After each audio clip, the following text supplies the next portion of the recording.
Derechos digitales y evolución de la inteligencia artificial. Vivimos en una época en la que la tecnología ya no es una herramienta externa, sino un entorno permanente.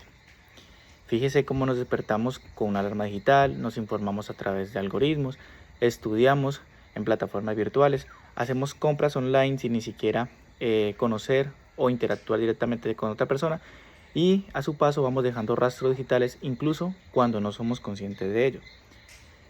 Mi nombre es Cristian Camilo Montealegre Martínez, actualmente soy estudiante de la maestría en Derecho Procesal de la Universidad Libre, sede Candelaria de la ciudad de Bogotá. Y en esta oportunidad les voy a hablar de derechos digitales y su evolución, mejor dicho, la evolución de la inteligencia artificial en nuestros días. En este contexto, cada clic, cada búsqueda, cada interacción genera datos. Datos que no solo describen quiénes somos, sino que permiten anticipar decisiones, predecir comportamientos e inclusive se ha convertido en una fuente de ingresos y una moneda de cambio para los grandes estados modernos. Por ello debemos preguntarnos qué ocurre con nuestros derechos cuando nuestra vida se desarrolla en el entorno digital y qué sucede cuando decisiones que antes tomaba un ser humano ahora las toma una máquina. En esta intervención que haré abordaré los derechos digitales modernos y la evolución de la inteligencia artificial, analizando sus impactos tanto positivos como también los riesgos que surgen cuando no existen controles éticos y regulaciones jurídicas adecuadas para esta ola digital. En primera medida, los derechos digitales no son derechos nuevos ni privilegios especiales. Son la extensión de derechos humanos clásicos al entorno tecnológico. Buscan proteger la dignidad humana frente a nuevas formas de poder derivadas del uso masivo de tecnologías digitales.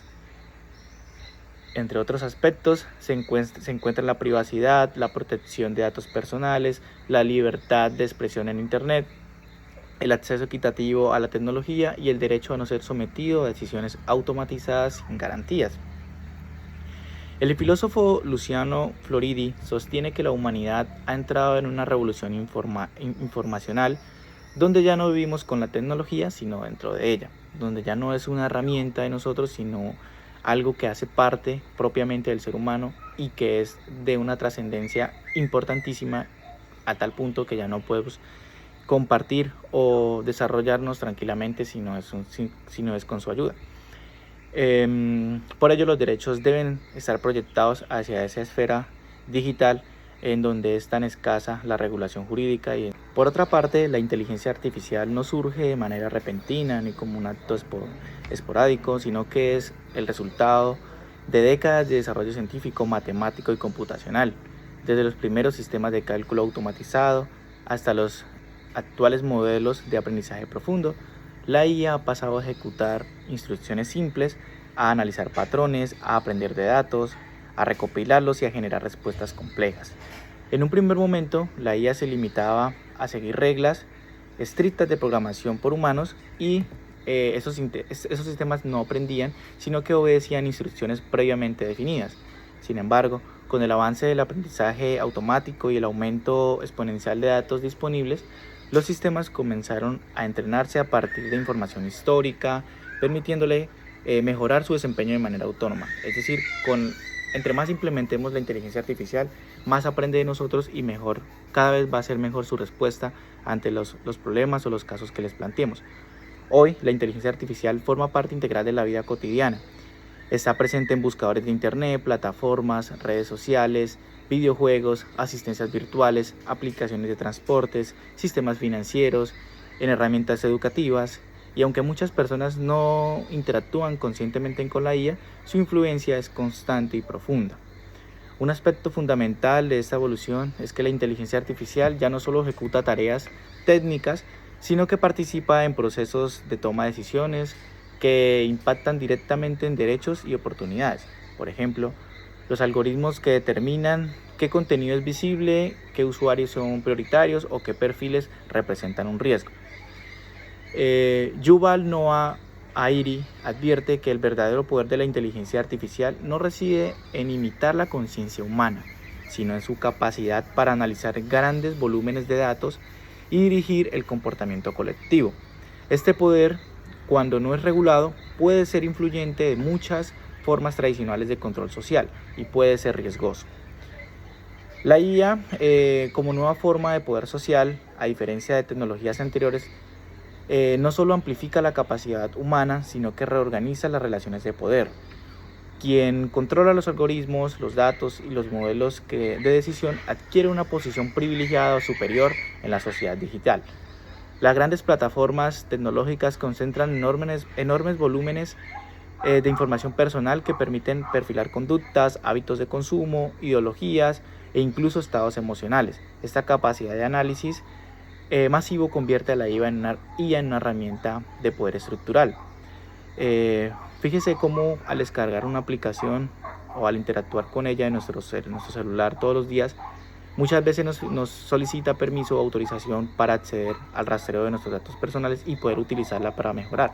Entonces, con base en eso podemos ver cómo nos llegan anuncios de cosas que necesitamos y llegamos a pensar en muchas ocasiones que el propio celular es el que nos escucha, pero es ese mismo algoritmo y es esa misma inteligencia artificial las que nos enruta hacia esos sistemas de patrones. Desde esa perspectiva, la inteligencia artificial no puede entenderse únicamente como un avance tecnológico, sino como un fenómeno político y jurídico. Las decisiones algorítmicas inciden en ámbitos como el acceso al crédito, el empleo, la educación y la información. El riesgo principal es que estas decisiones se presentan como neutrales u objetivas, cuando en realidad reflejan intereses económicos, ideológicos o institucionales. La apariencia de neutralidad oculta relaciones de poder profundamente asimétricas. A pesar de esos riesgos, no todo es malo, como pudiese pensarse. Es indispensable reconocer que la inteligencia artificial tiene un enorme potencial positivo cuando se desarrolla bajo los principios éticos claros, y es ahí donde su aplicación puede contribuir significativamente al bienestar social. En el ámbito de la salud, sistemas de IA permiten analizar imágenes médicas con alta precisión, mejorar diagnósticos tempranos, optimizando tratamientos. En la educación, posibilitan modelos de aprendizaje adaptativos que atienden las necesidades específicas de cada estudiante. En la gestión pública, la IA puede reducir tiempos administrativos, detectar fraudes y mejorar la asignación de recursos. En estos casos, la tecnología actúa como un aliado del interés general y al servicio del ser humano, no el ser humano al servicio de la inteligencia artificial, como es lo que viene sucediendo. Estos beneficios confirman que la IA no es intrínsecamente peligrosa. El problema surge cuando se implementa sin criterios de justicia, transparencia y responsabilidad. La implementación irreflexiva de la inteligencia artificial puede generar graves afectaciones a los derechos digitales y humanos. Uno de los riesgos más importantes es la normalización de la vigilancia masiva. Los sistemas algorítmicos permiten monitorear comportamientos, ubicaciones y relaciones sociales de manera continua. Cuando esta vigilancia no cuenta con límites claros, se erosiona el derecho a la privacidad y se debilita la autonomía individual. Se pone en riesgo información sensible de nosotros como usuarios ante un sistema masivo de información que, sin una regulación debida, puede ser indebidamente utilizada y defraudar nuestros derechos digitales. Otro riesgo significativo es la discriminación algorítmica. Los algoritmos aprenden de datos históricos que pueden contener sesgos estructurales. Como resultado, producen patrones de exclusión bajo una apariencia matemática. A ello se suma la poca capacidad de muchos sistemas de inteligencia artificial. Las personas afectadas por decisiones automatizadas no siempre tienen acceso a explicaciones claras ni mecanismos efectivos para impugnar los resultados. La Oficina del Alto Comisionado de las Naciones Unidas para los Derechos Humanos ha advertido que los sistemas automatizados pueden consolidar desigualdades sociales y generar nuevas formas de exclusión silenciosa. Como ya lo venimos diciendo, frente a estos desafíos, los derechos digitales surgen como un marco normativo destinado a limitar el poder tecnológico y garantizar la primacía de la dignidad humana. Entre los principios más relevantes se encuentran el derecho a la transparencia algorítmica, el derecho a la explicación, a la supervisión humana efectiva y a la proporcionalidad del uso de datos personales. Regular la inteligencia artificial no implica rechazar el avance tecnológico, sino encauzarlo dentro de parámetros democráticos específicos. El derecho cumple aquí su función clásica del control del poder. Como indicó el jurista Stefano Rodota, la tecnología nunca es neutral, siempre refleja una determinada concepción de la sociedad. Por ello, dejar el futuro digital exclusivamente en manos de algoritmos o intereses privados supone una renuncia al debate democrático. Así las cosas, la inteligencia artificial representa uno de los mayores desafíos contemporáneos para el derecho y la ética. Su impacto no se limita a la eficiencia o a la innovación, sino que redefine la forma en que se ejercen y se controlan los derechos fundamentales. El verdadero reto no consiste en frenar la inteligencia artificial, sino en garantizar que ese desarrollo se encuentre orientado por principios de justicia, equidad y responsabilidad humana. La pregunta decisiva no es cuán avanzada será la tecnología, sino cuán conscientes seremos de sus efectos y cuán firmes estaremos en la defensa de los derechos digitales en la sociedad del siglo XXI. Muchas gracias.